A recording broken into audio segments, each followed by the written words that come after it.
Добрый день, наши уважаемые студенты, добрый день, наши коллеги, уважаемая Елена Валентиновна. Сегодня у нас проходит очередная 12-я уже конференция «Азиатско-Тихоокеанский регион. История и современность», которая посвящена, всегда она посвящается молодым ученым. Это в первую очередь наши студенты, магистранты, наши коллеги из Китая, Монголии.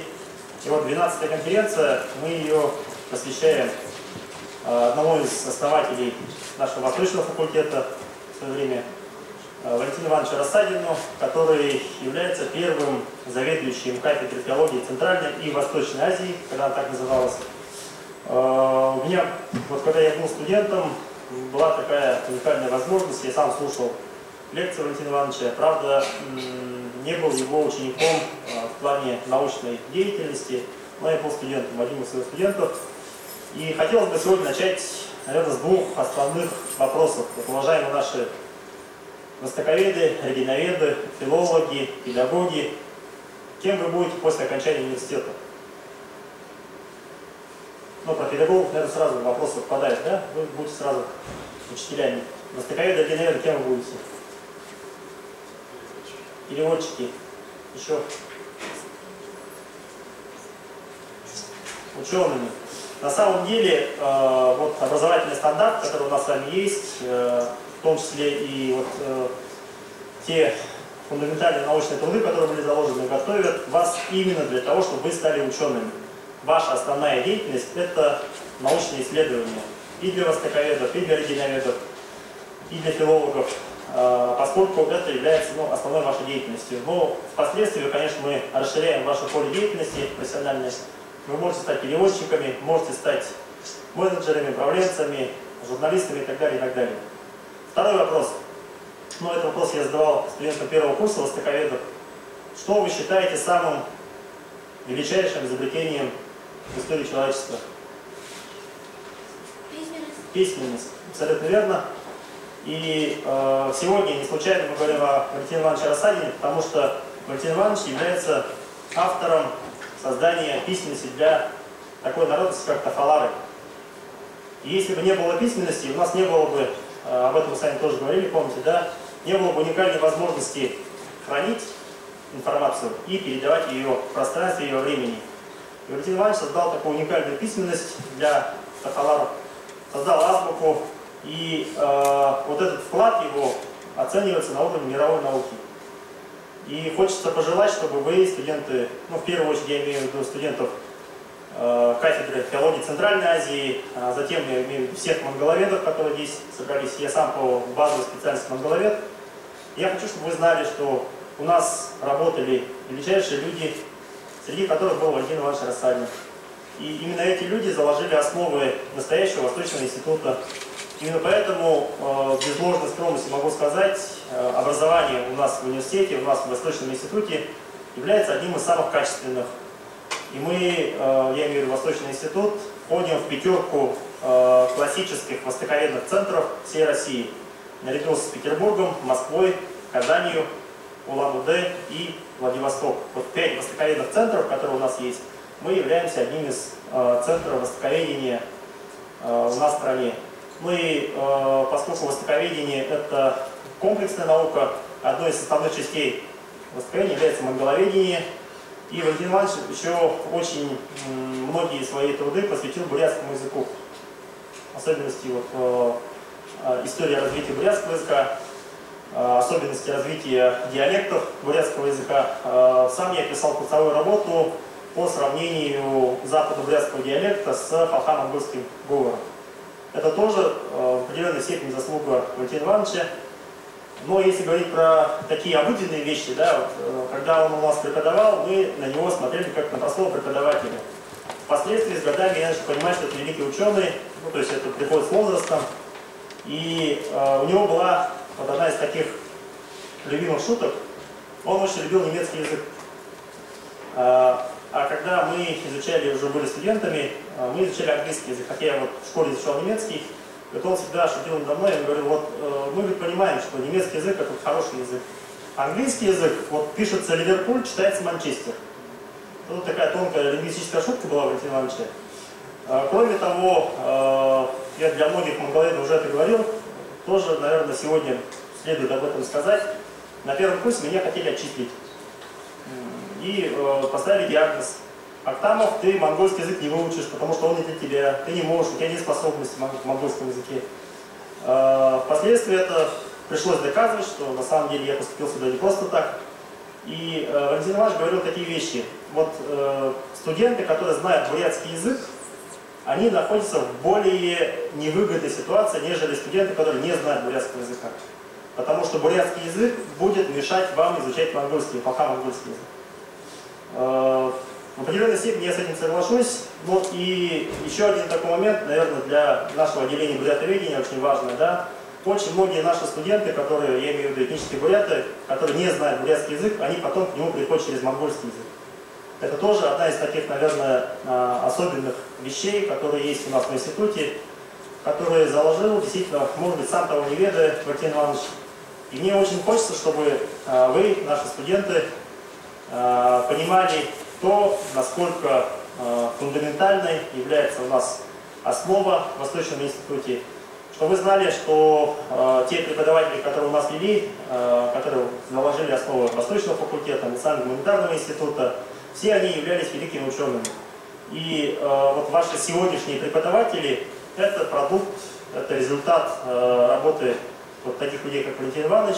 И я очень надеюсь, что впоследствии мы в какой-то степени приблизимся к Валентину Ивановичу, а вы, может быть, его и превзойдете. Я очень надеюсь на это, потому что сложность работы преподавателя, учителя заключается в том, что он не может вот, конкретно сказать, в чем его результат работы. А когда ученики превосходят деятельность своего преподавателя, это, наверное, самая большая награда. Хочу вас всех поздравить с наступающим вот, нашим заседанием пленарным, да, потому что сегодня у нас еще будут доклады, и пожелать, чтобы вы больше интересовались своей историей, лучше изучали язык, ну и знали о своих великих учителях, которые заложили фундамент нашего сегодняшнего Восточного института. Спасибо большое. Ну а сейчас я хочу предоставить слово дочери Валентина Ивановича, которая работает у нас в университете, которая является нашей коллегой. И она уже, наверное, немного в другом ракурсе покажет то, каким был Валентин Иванович. Пожалуйста, встречаем.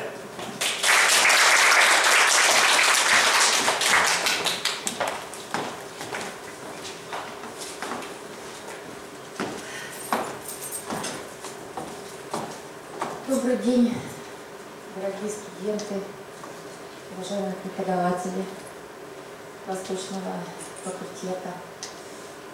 Мне очень приятно, что сегодня такой памятный день. И наша сегодняшняя встреча посвящена именно деятельности такого великого ученого. Вот эти слова, и всегда в моем сердце, я думаю, они обоснованы. Вы меня простите, я немножко волнуюсь. Может быть, даже думаю, наверное, вам надо было сначала, чтобы кто-то рассказал о его научных достижениях, это было бы логичнее. А потом бы я уже рассказала, какого он был человек. Какой он был отец, какой он был семьянин. Вот. Ну, раз так решили, значит, я хочу сказать о том, что когда, не то, что когда, даже сейчас немножко, что папа, конечно, прожил очень большую. А где у меня пульт? Прошу прощения. Я пультом, да, листаю?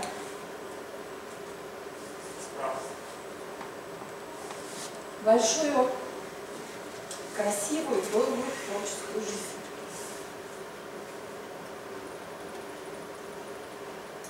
И вот эта фотография, я выбрала именно ее, она на фоне личной библиотеки.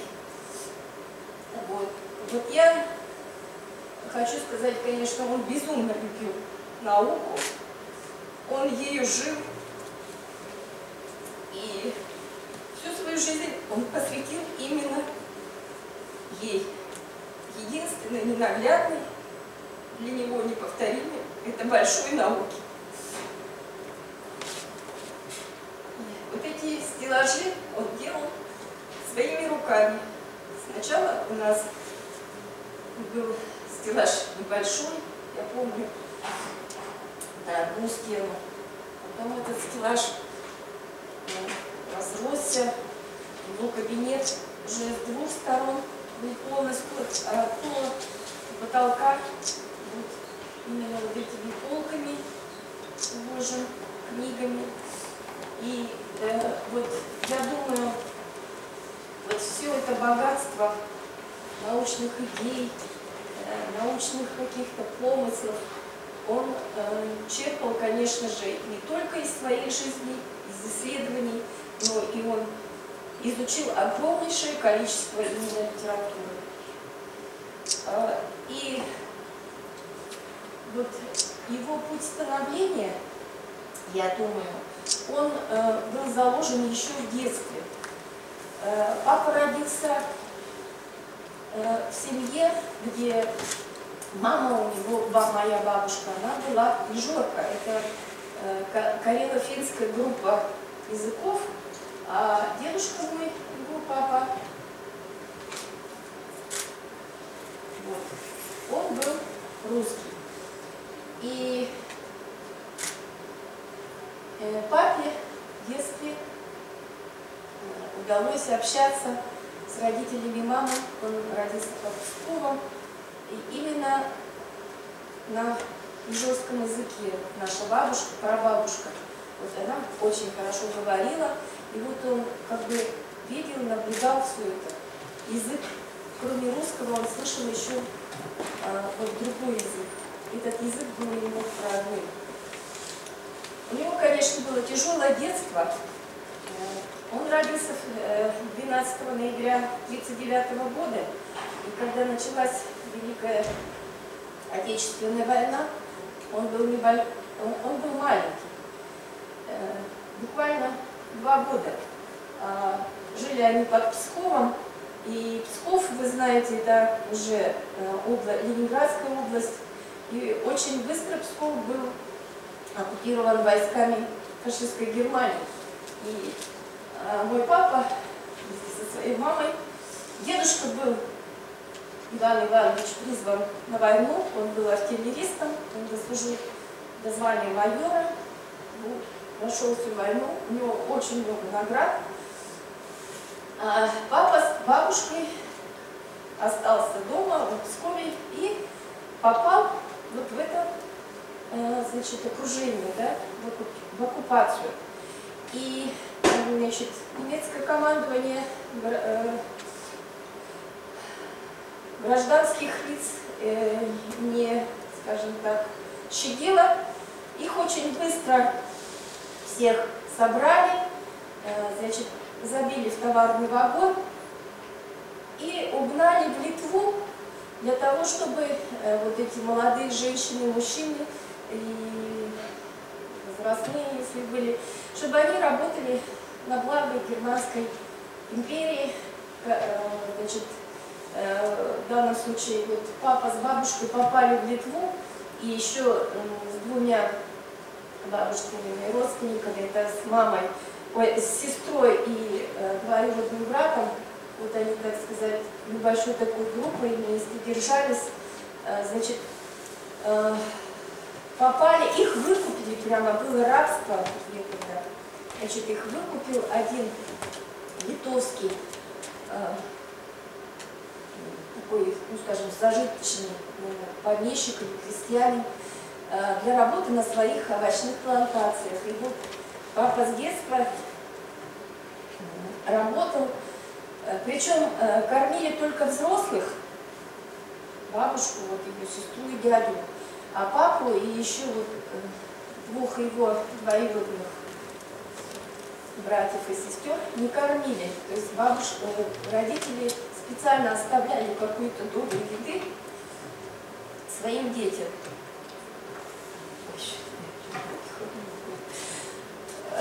И я хочу сказать, когда он находился в концлагере, всех подвергали учету. Бабушки был номер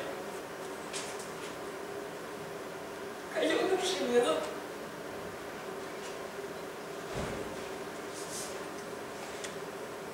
Папа тоже умер. И вот такое детство, да? 4-5 лет они потрачили в Литве. И он тогда рассказывал, они были все равно как-то горячей проволокой. И вот эти немецкие солдаты, они их караулили, чтобы они хорошо работали.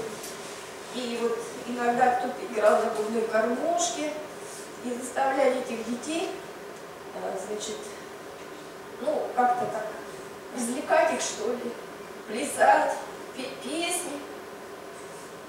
Если те не соглашались, они даже, ну, как-то холостыми или, я не знаю, какими воздухом, или на землю стреляли, вроде как подгоняли их.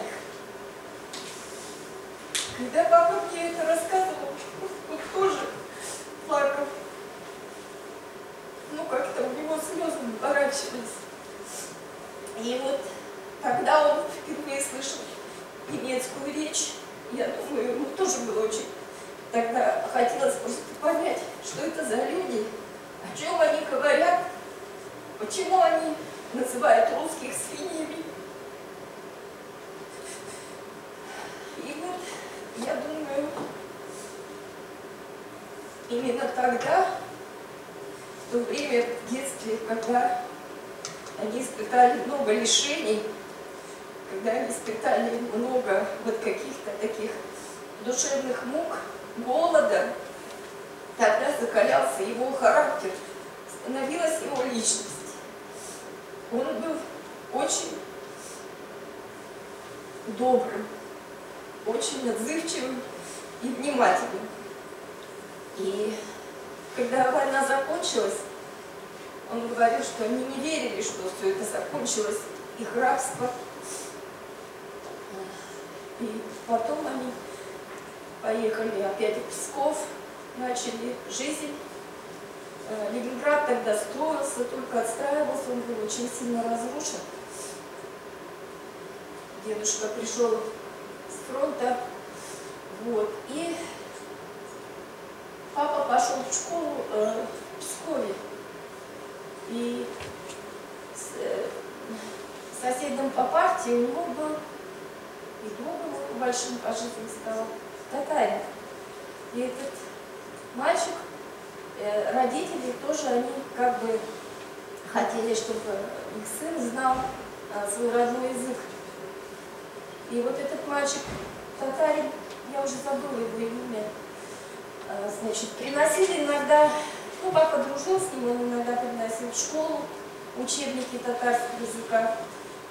И дома они вне школы встречались, и папа очень интересовался тоже этим языком. Вот. И он ему был интересен, а мальчик ему удивился произношением. Значит, еще раз говорю, он был, бабушка моя была ижорка. Значит, вот этот ижорский язык он все равно слышал с детства, и говорили о нем в Литве, и потом в Пскове тоже на ижорском часто. И вот он начал понимать то, что вот эти новые слова татарского языка, они каким-то образом похожи, что ли, да, некоторые по значению или по произношению с тем ижорским, который он считал своим родным. Вот. И я думаю, именно с тем, со своим другом в школе, в средних классах, он освоил азы этого татарского языка. И получается, что он знал уже ижорский, русский и татарский, ну, основу татарского, да. Дедушка наш был военным. После войны, через где-то 2-3 года, его послали служить на Дальний Восток. Сначала он Сначала они жили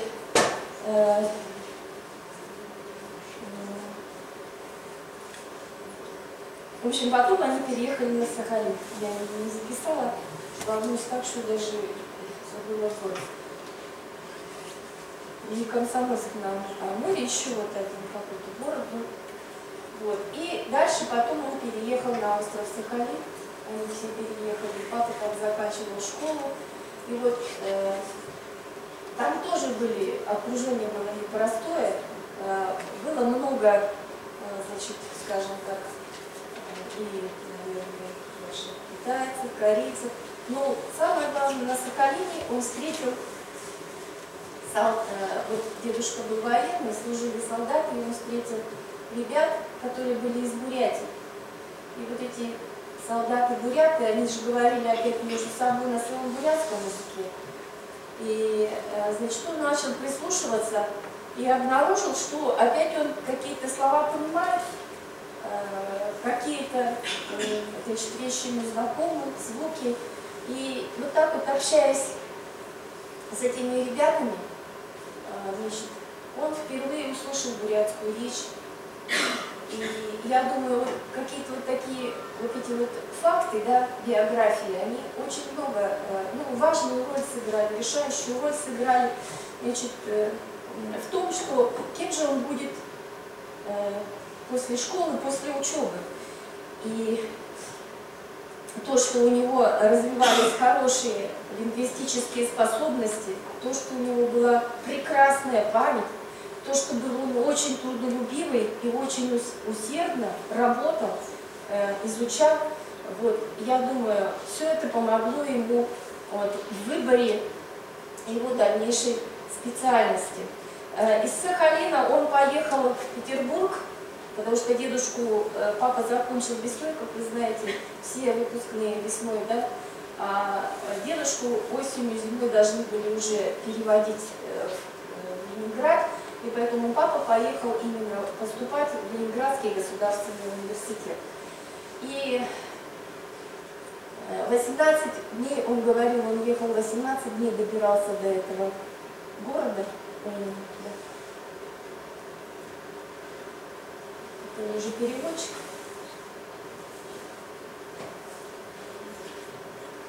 Ну вот, такой молодой, жизнерадостный, интересный, такой всегда веселый. И действительно, он обладал прекрасным чувством юмора.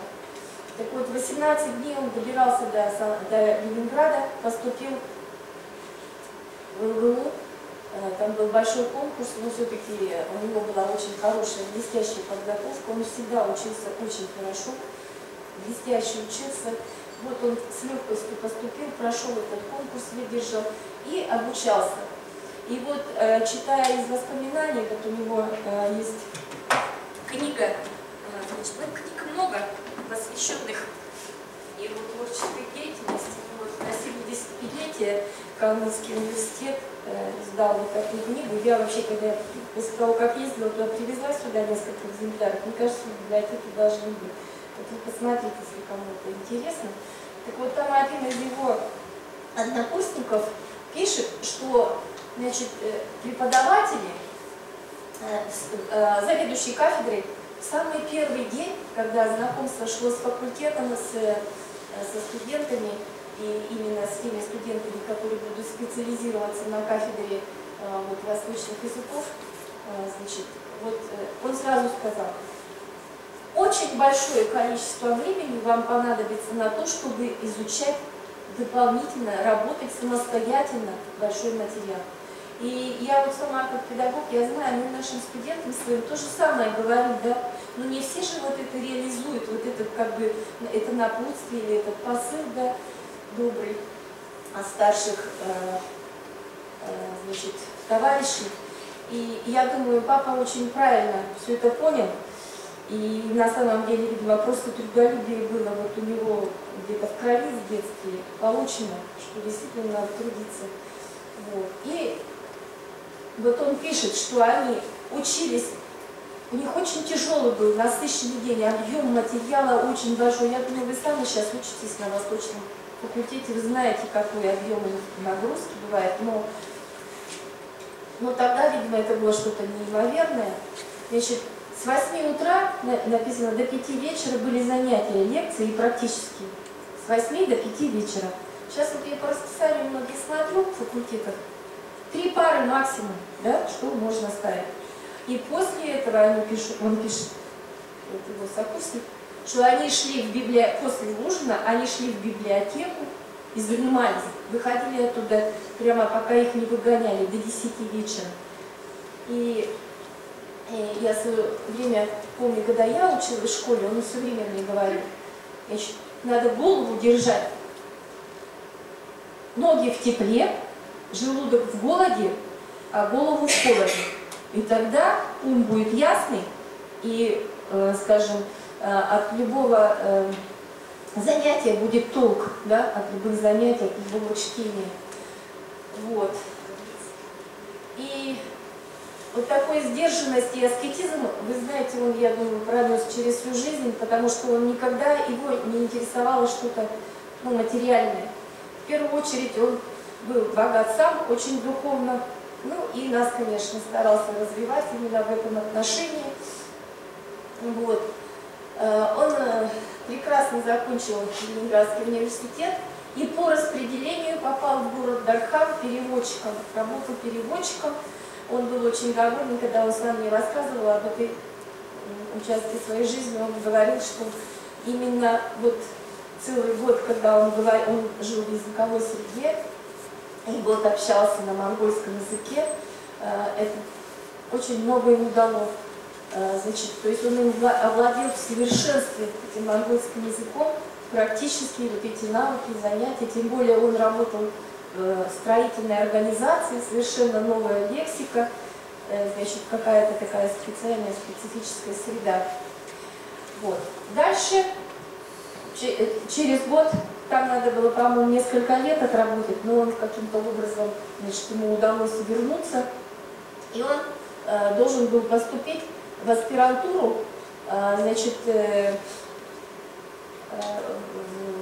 в Ленинградском госуниверситете, но, к сожалению, его научный руководитель умер. Вот. И папа был на распутье, а тут, значит, ну, в ходе различных бесед и научных встреч, контактов, выяснилось, что в Новосибирской академии наук тоже есть такое направление, в Новосибирском университете, значит, работает профессор Угрятова, вот, и она согласилась, папа с ней списался, встретился, по-моему, на одной из конференций уже в Уламбаторе или в Дархане они встречались. Вот, и она взяла его к себе в аспирантуру. И, значит, тогда было очень много, как бы, таких вот проблемных, острых вопросов. И она его нацелила на то, что есть вот такая малочисленная народность, туфы, и ни языка, ни письменности нет. Валентин, давай, говорит, ты будешь изучать именно этот язык. И, значит, он с радостью поехал в экспедицию Тафаларию. Тафалария — это Иркутская область, Нижнеудинский район. 3 села. Село Алыкжев, центральное село, Верхняя Гутара, Нижняя Гутара, ну, они как бы рядом 2 села, и Мирха, поселок Мирха. Значит, это край, как пишут многие путешественники, возле самого неба. Добраться туда можно только по воздуху, на самолетах или вертолетах. Нету транспорта, хотя вот сейчас, значит, даже, я не знаю, в Советском Союзе, когда был период, не было даже вот этого зимней дороги, а вот, естественно, скажем, во времена капиталистического развития России, вот, зимой многие коммерсанты, конечно, в основном, сделали путь по ледовым дорогам, когда встают реки, вот, они туда завозили им продукты. Ну, это было обоюдно, конечно, выгодное какое-то сотрудничество. Тофы меняли у тафаларов, у местных жителей пушнину, различные виды пушнины, вот, дикое мясо и ягоды, грибы, а отвозили им продукты питания, потому что, скажем так, молодой России. Не было большого финансирования в таких отдаленных районах, ну, были перебои с транспортом, с продуктами и так далее. Ну, я отвлеклась. Так вот, в данном случае на этом слайде это мой дедушка по маме, значит, Николай Сергеевич Баканаев. Это был охотник, оленевод. И он был сказителем. Он очень хорошо рассказывал сказки, он знал все мифы, легенды, предания. Значит, он был представителем одного из 5 родов Тафаларов, Чогду.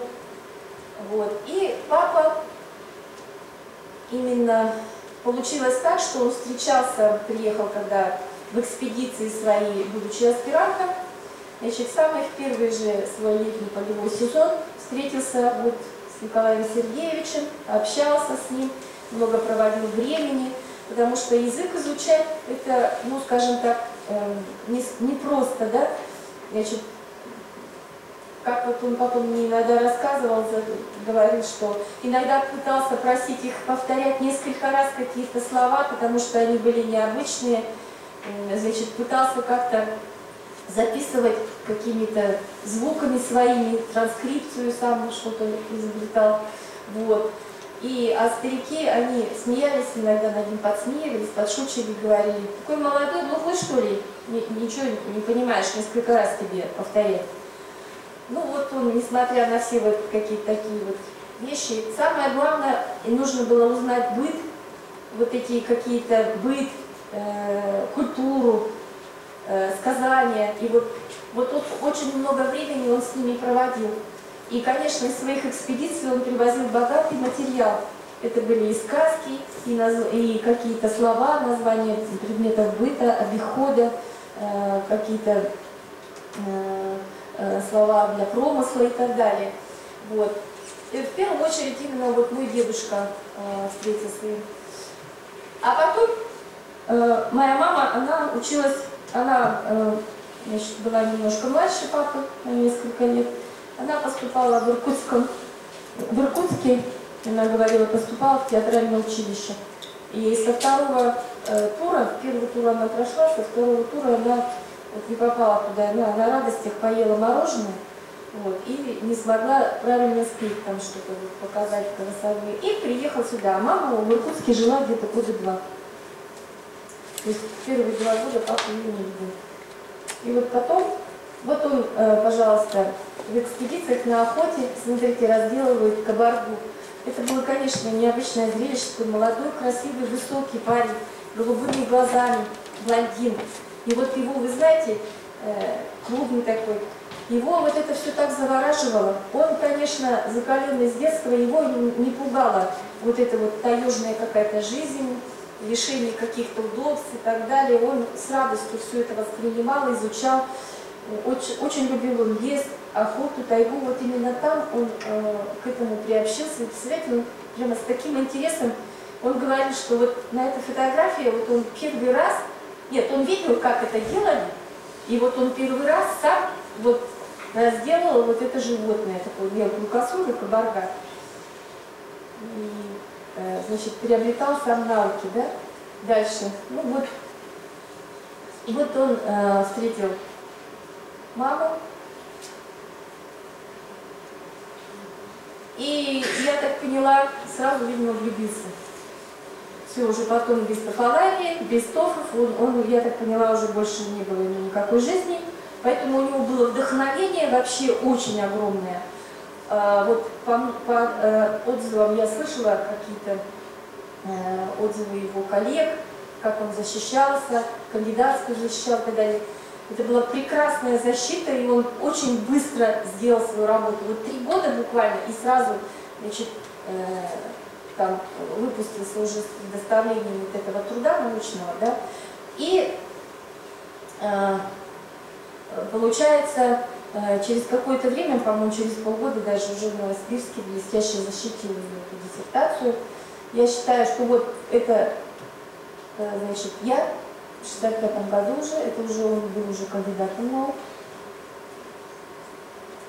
Вот этот свитер, ребята, у меня до сих пор дома хранится, я его носила. Он чистой шерсти был в Монголии, попал теплый. И он, видимо, постирали однажды неправильно, он сел. И я потом в студенчестве его носила, вот когда мне совсем холодно было, я училась в Иркутске, и я вот так прям с удовольствием его носила, и вот он до сих пор у меня есть. Вот это мама. Значит, ну это дальше уже, да? Это мы ездили в гости к родителям, бабушке с дедушкой. Я уже постарше. Так вот, значит, блестяще он это все защитил. И я хочу сказать то, что папа наш какой-то прям великий ученый, много достижений у него, мы, конечно, узнали потом. А мы росли просто как обыкновенные дети. И папа, конечно, был замечательным отцом, очень заботливым, внимательным, очень веселым, у него было чувство юмора. И деликатный был, очень деликатный. И самое главное, он был трудолюбивый. Трудолюбивый, вот у него внутри была какая-то стойкость такая, знаете, такой, он был сильный очень духом и сильный физически. И вот он нам, например, всегда с братом говорил, кровь из носу, но надо сделать. Вот кидали задание, сделай. Все отложи, но сделай.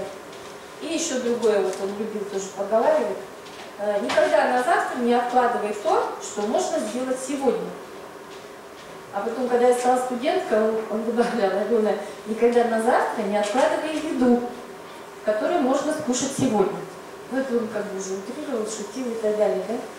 Вот.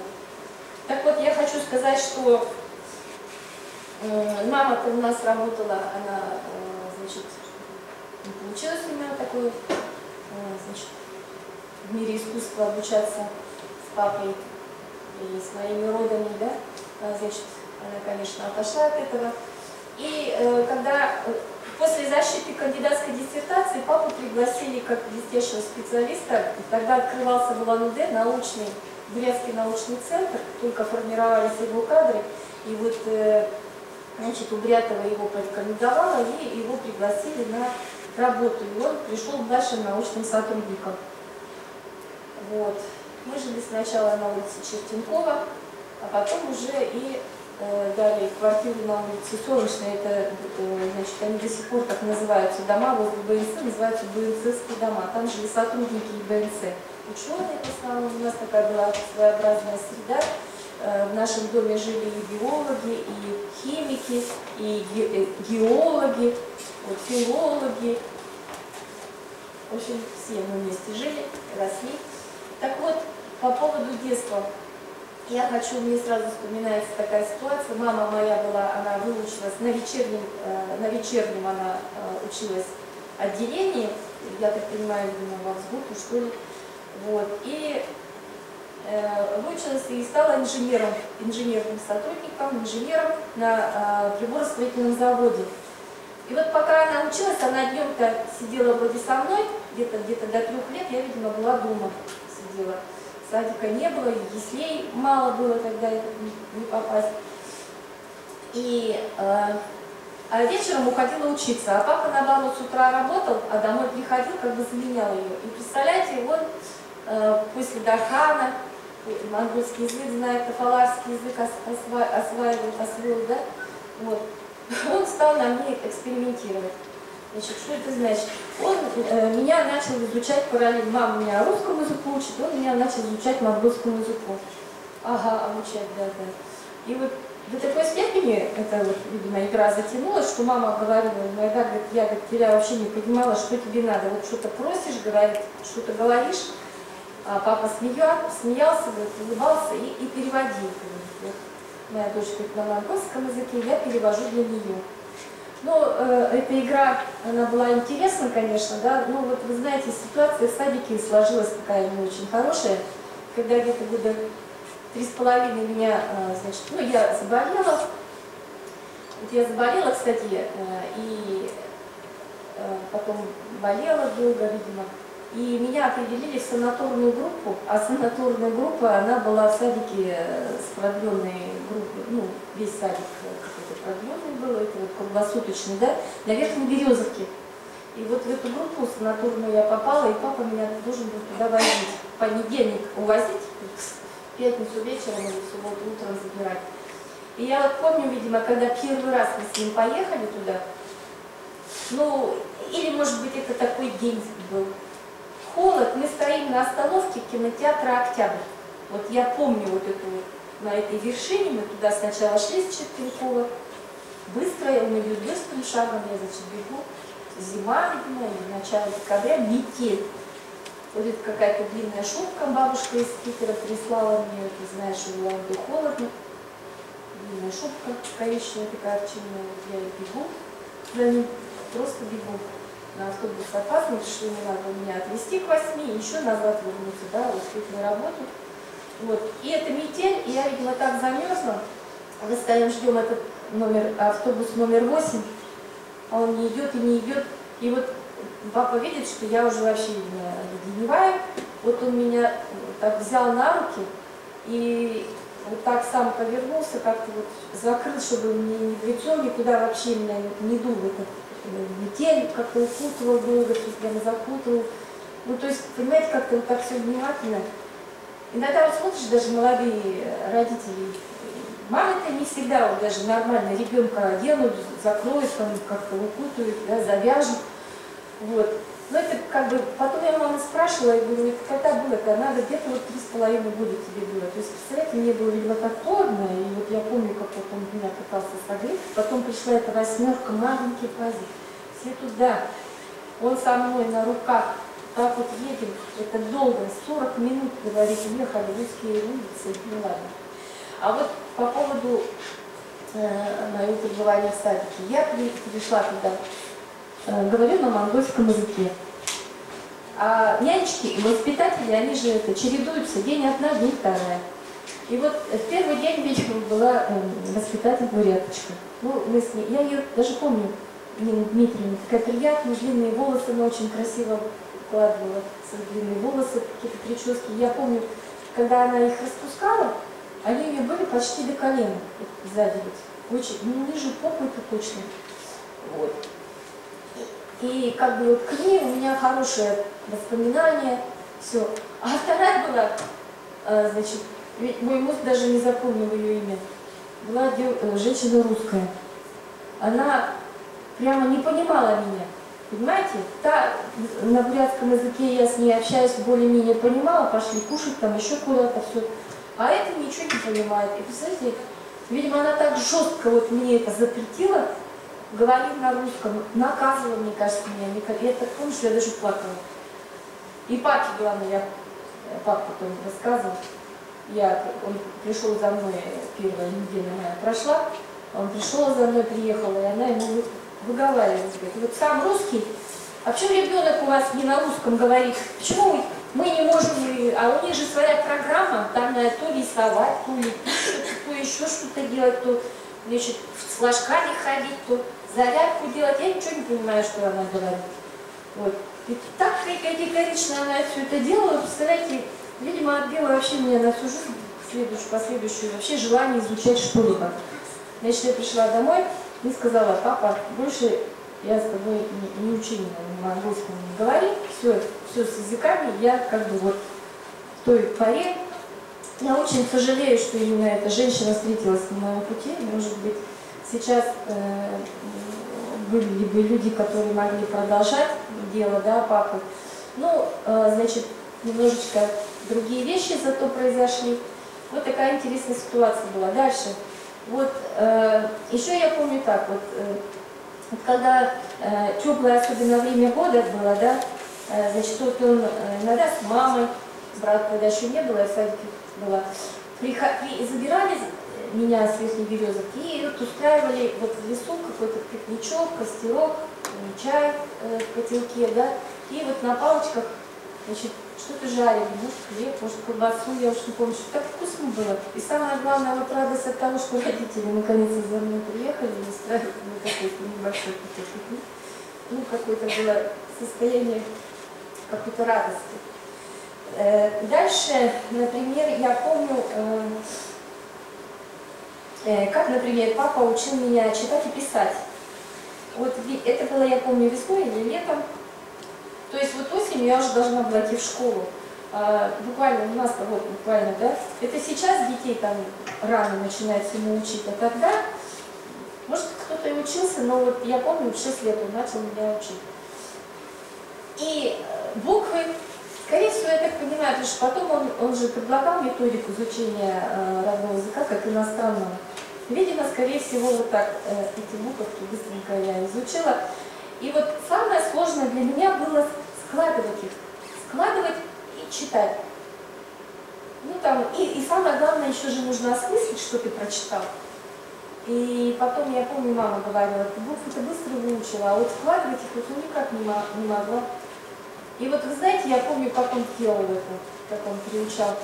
Вот он брал эту книжку, букварь, да, садил меня, значит, на диван, сам что-то делал, ходил, собирался, может, я почему говорю, перед экспедицией, потому что у него там, вот он, я помню, этот рюкзак, вот он собирает, все туда складывает, какой-то свой скарб, какие-то вот записные книжки, а я сижу ему вслух читаю. Вот читаю, вот изо дня в день читаю, а потом, вы знаете, потом в какой-то момент я сначала вообще не понимала, я просто думала, я просто для него называю эти буквы. А потом в какой-то момент я стала понимать смысл.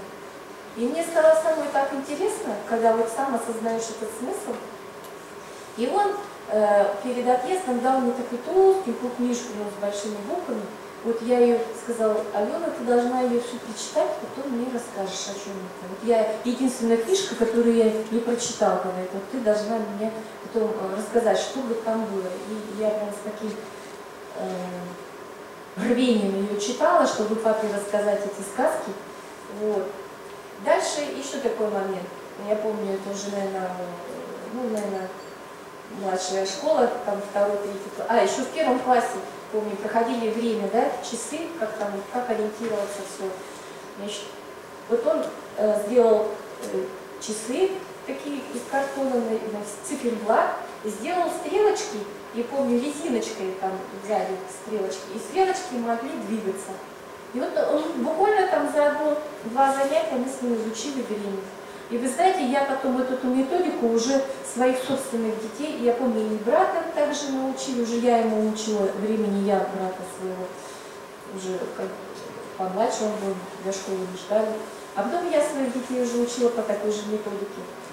И еще такой момент, я помню, например, пошли где-то в классе в 3, наверное, пойдем за хлебом с утра. Идем за хлебом, опять что-то холодно было, на улице Спартака наверх, идем пешком. Значит, хлеб купили, идем назад. И по пути, значит, по одной улице там Спартака зашли, хлеб купили, по другой улице, значит, какая там уже Терешкова, что ли, библиотека имени Гайдара. Заходим в эту библиотеку, он зашел и меня записал, набрали книг. И вы знаете, как это стимулировало какой-то дисциплине внутренней, что ли, 10-15 дней. Должен прочитать 1, 2, 3 книжки. Вот. И потом, первые 2-3 раза он сам со мной сходил, а потом сам говорит, иди сама, найдешь, найду. Хотя там и дороги переходить надо было, такие центральные магистрали, да, вот это вот Терешкова, вот эта большая улица и так далее. В общем, вот как-то с детства пытался дисциплинировать, как-то, чтобы вот читали, нагружать и так далее. Ну, конечно, выписывал много этих периодики, сам очень много периодики выписывал. Да? Нам сначала веселые картинки и эти, как еще там на бурятском языке было, ласточка Харасвардай, да? Вот. Еще что-то потом уже позже «Пионерская правда», значит, журнал юных натуралистов. Причем вот сам как-то успеет все это прочитать, пока мы в школе, еще посмотреть, нам даст. Я вот прочитала, да? И учил читать, вы знаете, с первой буквы вот прямо. Какой номер, в каком году, в каком месяце, весь журнал и до последнего. Когда издавал, я до сих пор смотрю сразу, типография, сколько экземпляров, сколько всего. И что потом в беседе, за ужином, за обедом, вот он общались, мы разговаривали, да. Представляете, я так понимаю, он побуждал меня, например, и брата потом его точно так же, видимо, вспоминать, воспроизводить, пересказывать, высказывать свои личные идеи, мысли, да. Вот. очень здорово, конечно, что вот мы прошли такую школу. Иногда собеседуют, спрашивают о чем-то, что-то вопрос задал, а я вот не помню, не обратил на это внимание. Он говорит, плохо читала. Еще говорит, раз почитай. Ё-моё, думаешь, надо опять читать. А спрашивал экземпляров. Я думаю, где же это количество экземпляров написано? Кто он мне показывает? В конце.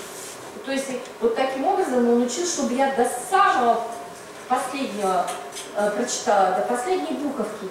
Вот, я думала, это важно. И учил нас обращать на все, на какие-то мелочи, внимание и так далее. Потом, я хочу сказать, он очень любил природу. Вот в Каталарии, пройдя такую школу жизни, да, значит, дальше еще покажу фотографию. Значит, вот ему не хватало вот этого общения с природой. В молодости он, конечно, много ездил в экспедиции, и потом позже, но уже, может, по Бурятии и так далее, да.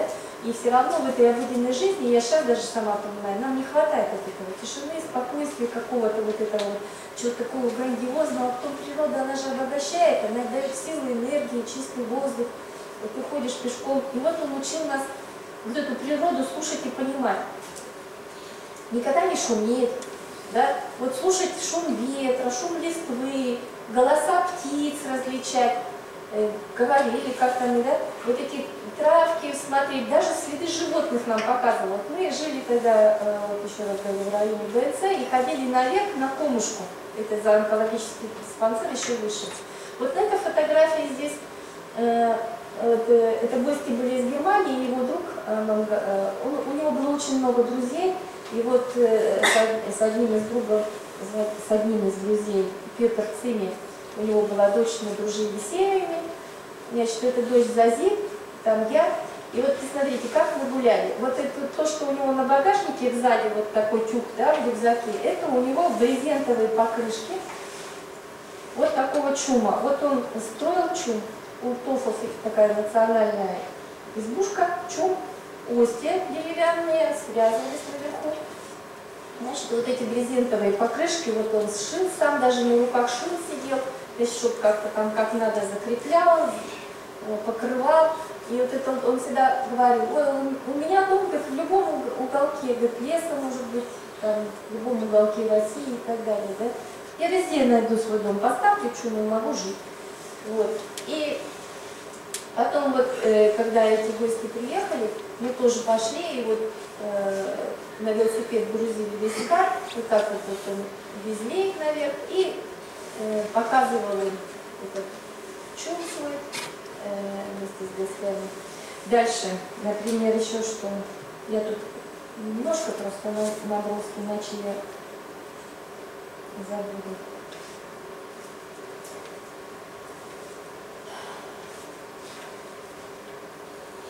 Так вот, о природе, да, вот он учил нас, я уже говорила, учил нас понимать ее, тянуться, слышать ее, да, вот. И самое главное, я думаю, именно вот эти вот его вот эти, мы ночевали не один раз, там вот, было нам очень, детям очень интересно уйти из городской квартиры и ночевать с ночевкой, да, вот где-то в лесу, ужин у костра.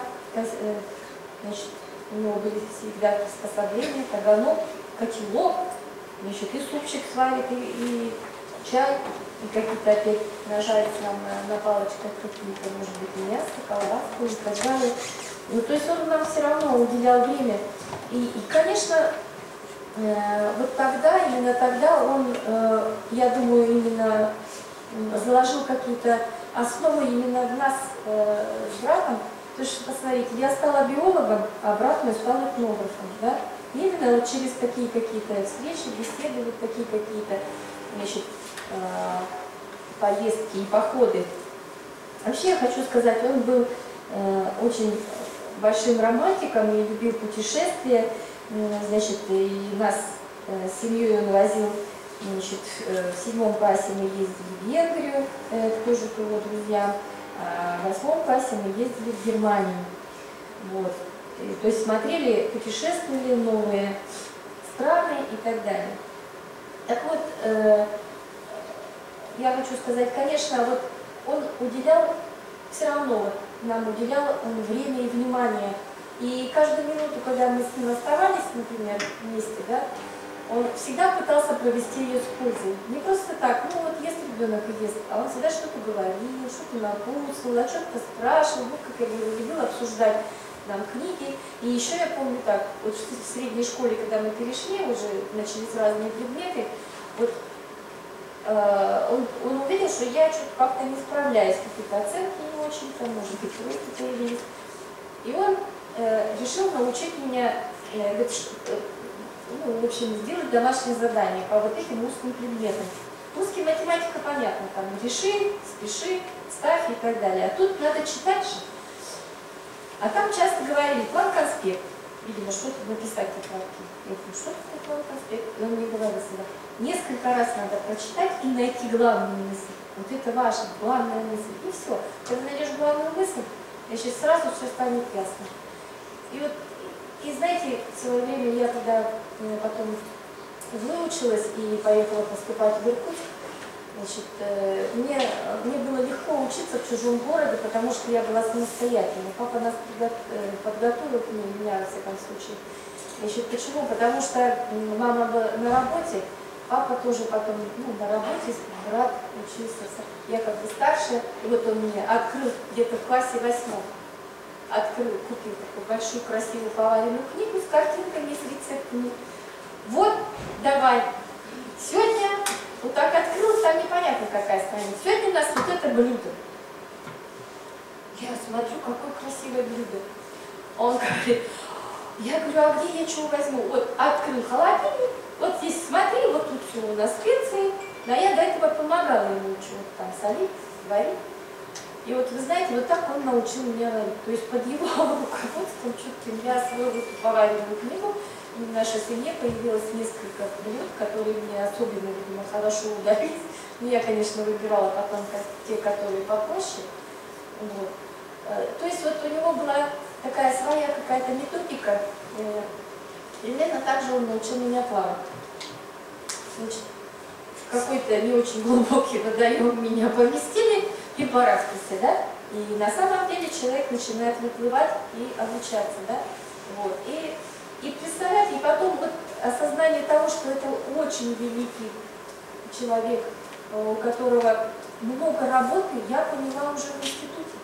А то, что сколько он успел сделать за свою жизнь, вот трудовую, ученую деятельность, да, я понимаю уже вот сейчас. И вы знаете, вот все-таки его главная заслуга в том, даже, ну, конечно, букварь Кафаларского языка и книги для чтения, Савёцкого языка, да, то есть он 2 языка возразил. Более, около 370 научных трудов, около 30 монографий. И самое главное, он сделал хорошую большую научную школу. Научная школа – это очень важно. 47 кандидатов наук и 6 докторов. Вы представляете? И вот я думаю, значит, это вот его мама потом к нам приехала в 92 году у нас, ну, когда я уже замуж вышла, брат младший. Вот это первый национальный праздник Тафалари, Арканцевый. Вот там видно чум, который поставлен. Тот чум покрыт шкурами, да? Значит, ну, вот тут присела с сыном своим, это я, а вот стоит вот там в траве, это младшая сестра мамы, тетя моя, Тома, а это уже невестка, ну, это вот мы кроме там ходили, гуляли. Это мы поехали на дачу, купили первый автомобиль, москвич. Вот. И, так сказать, прогулка на москвиче, это моя дочь, там брат сидит сзади, это не мама, и мой муж вел этот москвич. Вот. А у папы были права, он еще в Монголии получил права, но не было вот, навыков вождения, он уже подзабыл немножко, и вот первую свою поездку, вот мы запечатлели, вот мы ездили всей семьей в автомобиле. Вот это на сборе урожая. Он очень любил работать на даче. Вот прямо, мы все любили ездить на дачу, прямо какое-то у него вот к земле, к природе, вот большая такая тяга была. Его даже, я думаю, вот это квартиры в этих многоэтажных домах, они его иногда тяготили. Не было воздуха, не было простора, ширины. Он говорил, даже говорит, полет мысли, говорит, останавливается, говорит, об этих стены. И вот он потом мне сказал, чтобы обдумать что-то важное, вот, то есть есть период же всегда накопления чего-то, да, вот, знаний, а потом нужно вот подумать и выдать какую-то, я не знаю, какую-то конструкцию, какое-то обобщение, вот. И вот в таких случаях, когда ему нужно было думать, когда ему нужно было обобщать, чаще всего он старался пойти обращаться к природе, даже вот на даче. Пап, ты что молчишь? Сядет на берегу, у нас высокий обрыв был, река Селенга. Я думаю. Вот я думаю, вот такая, значит, вот я думаю, в этот момент нельзя было вообще с ним разговаривать, ничего. Он говорит, я вот сейчас мне не мешайте, я думаю. Вот, все, не было его на час, на два, на три. А потом он опять приходил, был веселый, активный, у него всегда были какие-то идеи, а давайте вот так вот сделаем, а давайте вот это и так далее. Вот. Ну вот это награждение одного из его наград дружбы, орден дружбы. Значит, он был советником при президенте Леониде Потапове нашей республики Бурятии. Значит, по-моему, это что-то 92-й или 95-й года.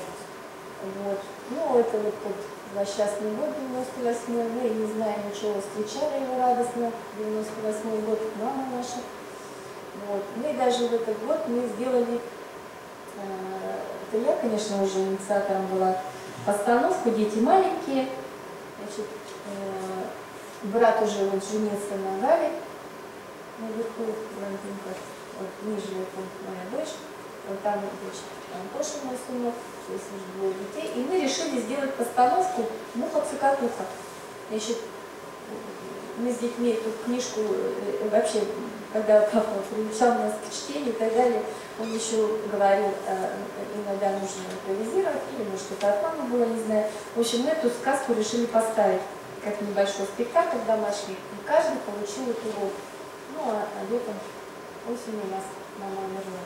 Мама, кстати, умерла 8 сентября, а папа 15 августа. Разница, посмотрите, почти 19 лет, да? Так, ну ладно, потом ходили, его провидывали. То есть, как вы смотрите, все в книгах. То есть это уже его кабинет, 2 полных стены.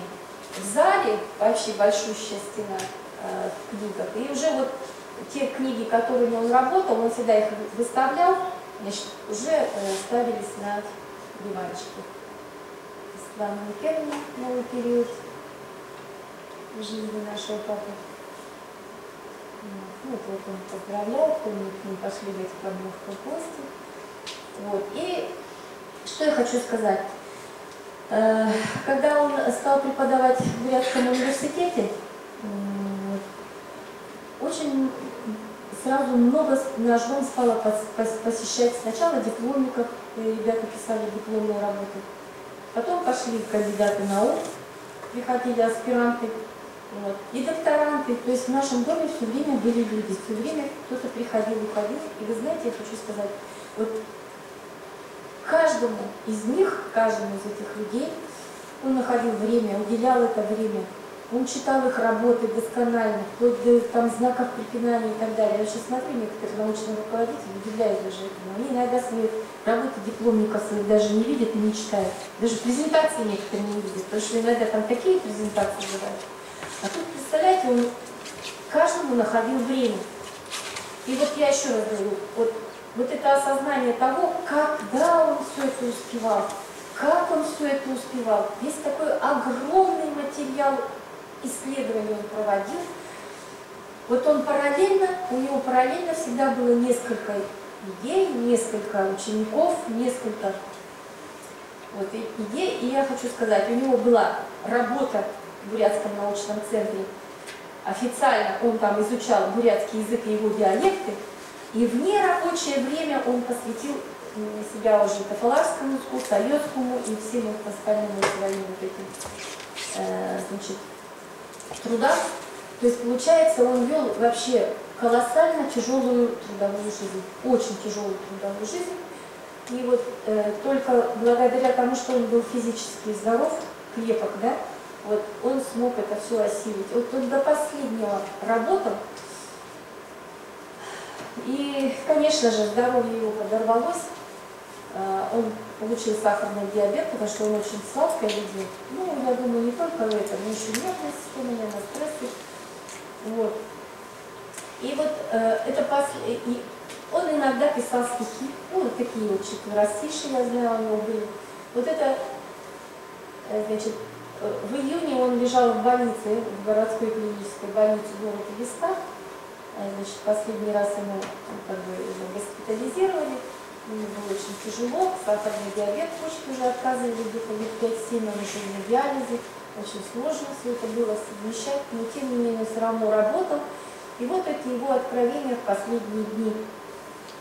Вот вы видите, что, значит, конечно же, я думаю, это был, ну, ночь, он пишет, что это ночь, огоньки, где он не спит, все спят. И он думал о том, что сколько остается еще недоделанного, да? Сколько впереди планов, сколько впереди различных проектов. А вот век человека-то он короток на самом деле, да? И посмотрите, сколько вопросов он задает себе. Так ли я жил, правильно ли я жил, всегда ли я верно все делал, и прав был не прав. На самом деле, я думаю, это слова откровения. И, конечно же, вот большая научная школа, все его достижения. И я хочу сказать, когда человек хороший, когда человек сделал много видов добра, память о нем, она будет так долго, как часто его будут вспоминать люди. И я думаю, его будут вспоминать еще очень долго. И очень много людей. Ну вот на такой ноте я хочу закончить, я, наверное, и так уже много говорю. Это у меня от папы. Он был очень хорошим собеседником, прекрасным собеседником. И я хочу пожелать вам, ребята, в первую очередь, к вам обращаюсь, достигать своих целей, не останавливаться на пути. И самое главное, работать. Вот он мне всегда говорил, самая сложная работа – это работа над собой. И не бойтесь себя утруждать, нагружайте себя как можно больше. Потому что, когда вы читаете, когда вы размышляете, когда вы думаете, вы растете, и на самом деле у вас все будущее впереди. Вы будете, вот сейчас вы стоите почти на пороге своего будущего, и от того, какое это будущее будет, зависеть от вас. Поэтому я хочу вам пожелать, чтобы вы нашли каждый свою дорогу, свою работу, чтобы у каждого из вас свершались все свои мечты. Коллегам кафедры я хочу пожелать благодарных учеников и, самое главное, тоже не останавливаться на достигнутом, все больше новых вершин. Кандидатские, это одно, докторские, не знаю, академики, становитесь академиками, становитесь членкорами, растите, пожалуйста, чтобы наша наука, чтобы в Бурятии, в первую очередь в Бурятском государственном университете, вот это, скажем, наследие, значит, Валентина Ивановича, чтобы оно продолжалось, росло, давало плоды, чтобы все это было не зря, что всю эту трудную жизнь он прожил не просто так, написал книжки, бумажки, а для того, чтобы ими пользовались, да, чтобы все его труды приносили, ну, скажем, плоды, приносили, ну, были полезны, да. Поэтому вам всего хорошего, удачи. Никита Николаевич, спасибо, что пригласили меня, что вообще организовали такое мероприятие. Ну, если, может быть, есть вопросы, я отвечу. Если нет, то я могу ответить. Ну, спасибо большое за внимание.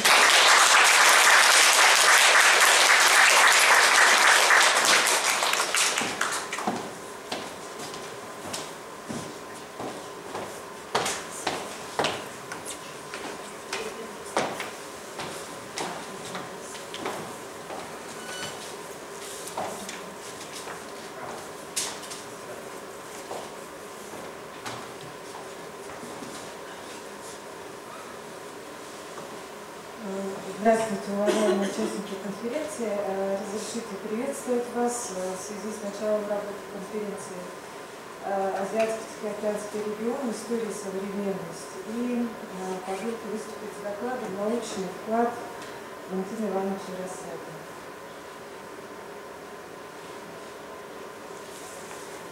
Тема настоящего доклада продиктована нашим искренним желанием воздать дань памяти доктору филологических наук профессору Валентину Ивановичу Рассадину.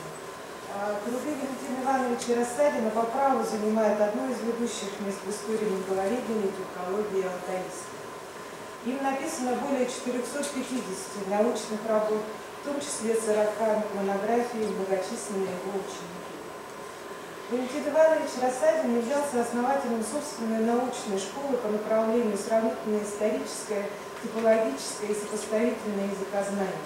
Подготовил 50 кандидатов наук и 6 докторов наук как из России, так и из других стран.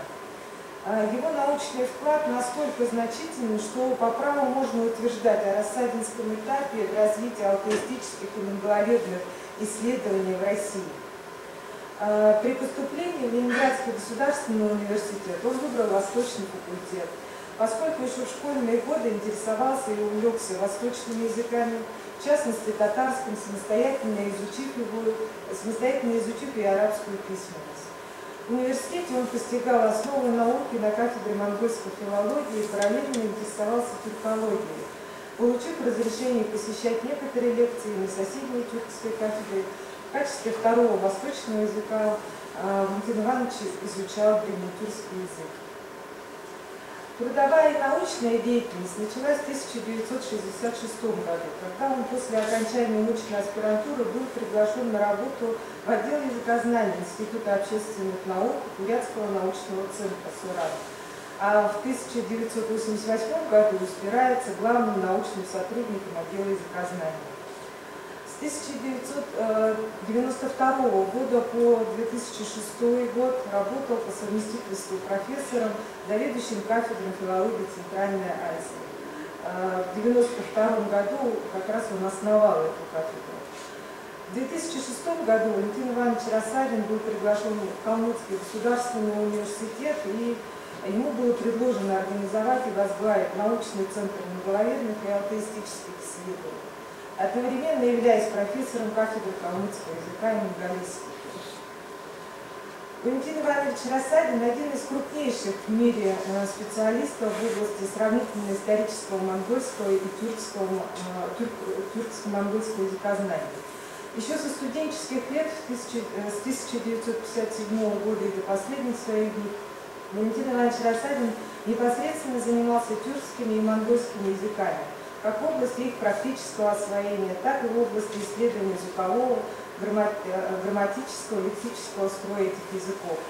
Он изучал и описывал их диалектные системы на уровне синхронии и при сравнительно-историческом изучении в поисках этимологии, исследований лингвистических контактов.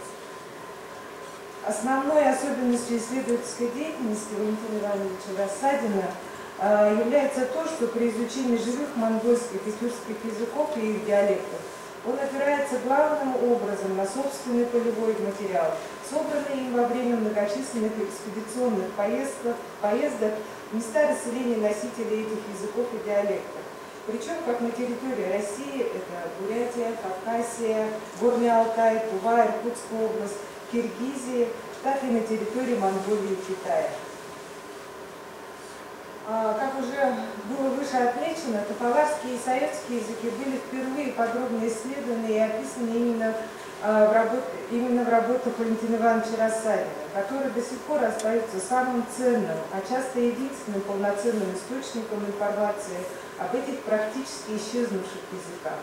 Для этих языков впервые создана письменность, написаны и изданы школьные учебники, подготовлены учителя начальных классов тополарских и советских школ.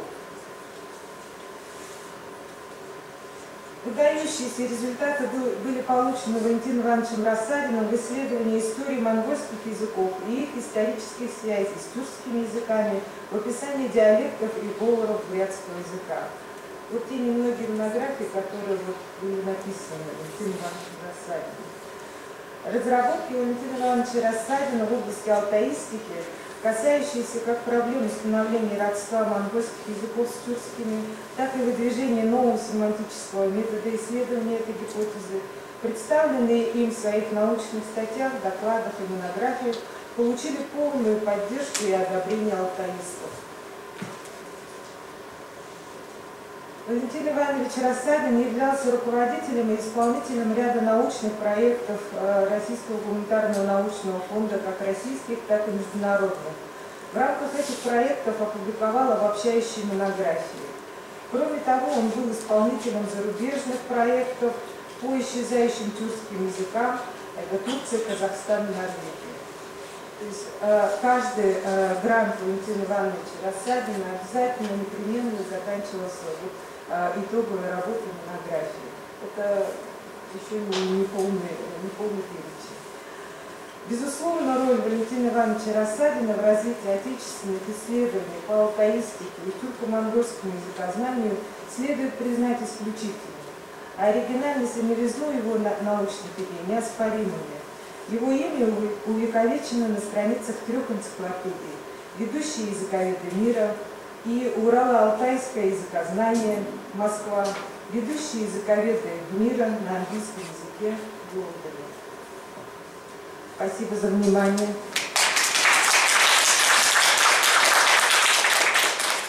А сейчас позвольте зачитать приветственный адрес от супруги Валентина Ивановича Рассадина Светланы Николаевны Трофимовой.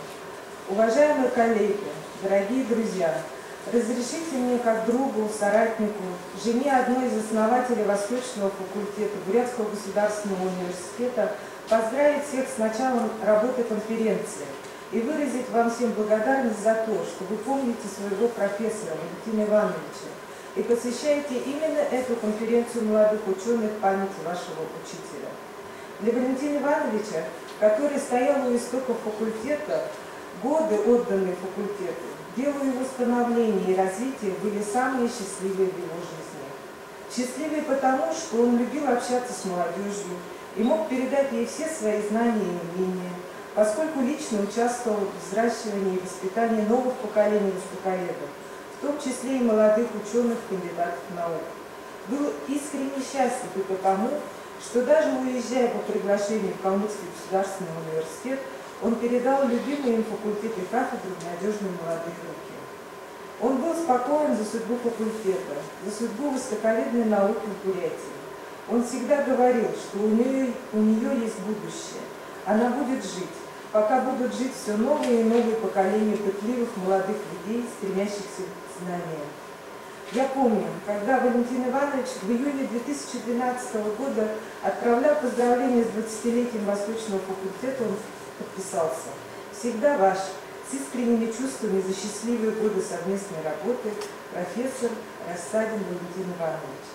Хочу закончить афоризмом Валентина Ивановича, который был помещен в настольном календаре Калмыцкого государственного университета 2017 года, месяц ноябрь. Университет – это планета, на которой плещется безбрежный океан знаний, а юность – это пора пытливого ума черпать из этого океана. С искренним уважением и пожеланием всем доброго здоровья и больших успехов в благородном деле преподавания и изучения восточных языков и культур, неистребимого стремления к высокой науке, к овладению истинными знаниями Светлана Николаевна Трофимова. 15 мая 2018 год.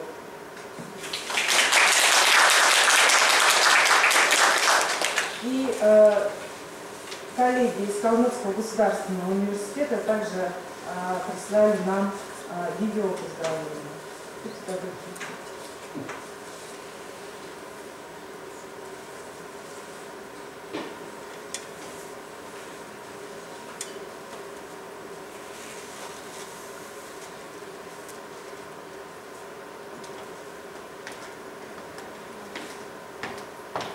Добрый день, уважаемые участники конференции «Азиатско-Тихоокеанский регион. История и современность». Горячо приветствую вас от имени нашего Калмыцкого государственного университета, от имени коллег Института калмыцкой филологии и востоковедения, всех участников конференции. Выражаем убеждение, что она является заметной вехой научной и культурной жизни всего Бурятского региона. Конференция посвящена памяти одного из основателей Восточного факультета Бурятского государственного университета, доктору филологических наук, профессору, академику Раен, востоковеду, монголоведу Тюркову, иностранному члену, корреспонденту Международного финно-угорского научного общества, члену Российского комитета Тюркова, заслуженному деятелю Бурятской АСР Республики Калмыкия Валентину Ивановичу Рассадину. Валентин Иванович Рассадин последние годы работал в Калмыцком государственном университете, в Институте калмыцкой филологии и востоковедения. И мы рады, что Бурятский государственный университет проводит такую конференцию. В последние годы Валентин Иванович, работая в Калмыцком государственном университете, сделал многое для развития науки в Республике Калмыкия. Он внес значительный вклад в монголоведение, тюркологию и так далее. И мы желаем вам, уважаемые коллеги, участники конференции, плодотворной работы, успехов, создания новых идей, счастья, самореализации, новых творческих контактов. Добрый день, уважаемые участники международной конференции. Позвольте прежде всего приветствовать вас с началом столь значимой и актуальной и для нас конференции. Значимость международной конференции в том, что она посвящена ученому с мировым именем, талантливому педагогу, внесшему неоценимый вклад в развитие науки и образования не только регионов Российской Федерации, не только в целом нашей страны, но и мировой лингвистической и языковедческой науки. Символично, что международную конференцию проводят молодые ученые. Это придает уверенности в том, что они не только хранят добрую память Валентина Ивановича, но и научная школа, созданная под его руководством, будет развиваться и расширяться. Нам радостно подчеркнуть то, что наши бурятские коллеги проявляют удивительную чувствительность, щедрость души в сохранении памяти о Валентине Ивановиче. Нам это очень приятно, и мы уверены в том, что прямые ученики Валентина Ивановича, которые сегодня работают в Бурятии, достойно продолжат его дело. Всего доброго, уважаемые друзья!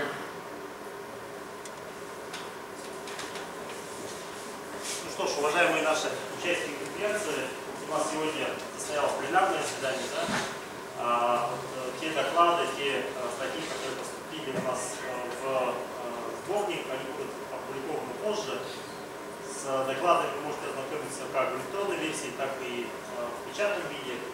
Я еще раз хочу выразить большую благодарность Елене Валентиновне, хочу выразить благодарность нашим коллегам с кафедры филологии Центральной Азии. И хочу пожелать, чтобы вот такого рода мероприятия они проводились у нас можно чаще, потому что не только вот эти вот памятные даты, они позволяют нам говорить о том, что среди нас были великие учителя, но и позволяют говорить о том, что у нас есть будущее, у нас есть перспективы. И я очень надеюсь, что вот именно с вами будут связаны наши дальнейшие перспективы. Еще раз всех поздравляю с праздником, с началом нашей конференции. Ну и пожелаю всем больших успехов в вашей научной деятельности. Спасибо.